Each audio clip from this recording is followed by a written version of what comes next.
Un pugno sferrato al culmine di una lite, pare scoppiata per futili motivi, ha interrotto bruscamente la vita di Vladimir Radu, 39enne di origine moldava, residente con la famiglia a Noale. Un suo connazionale di 25 anni è ora indagato con l'accusa di omicidio preterintenzionale. Per lui è stato disposto l'obbligo di dimora a Spinea con divieto di uscita dalle 20 alle 7. La tragedia si è consumata qui, in uno dei tanti parcheggi dell'area commerciale di Mestre, che si trova a pochi passi dall'ospedale All'Angelo, l'ospedale in cui Vladimir Radu è spirato dopo 2 giorni di ricovero. L'episodio risale al 21 giugno e la morte di Radu al 23, ma l'udienza per la convalida d'arresto dell'indagato si è svolta il 16 luglio, al termine di un periodo che il giovane ha trascorso fuori dall'Italia.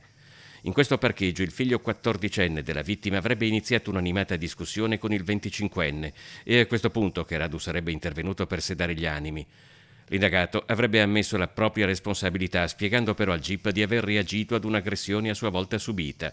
L'epilogo in ogni caso è stato drammatico, scandito dall'arrivo del SUEM e della polizia locale e dai vani tentativi di salvare la vita del 39enne, tentativi ai quali nel parcheggio aveva partecipato anche l'aggressore, poi espatriato per alcune settimane, infine rientrato in Italia dove è stato fermato dalle forze dell'ordine.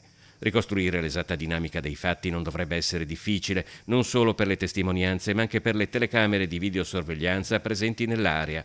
Ciò che resta per ora è il lutto di una famiglia il cui padre è stato strappato alla vita, lasciando un vuoto che sarà impossibile colmare.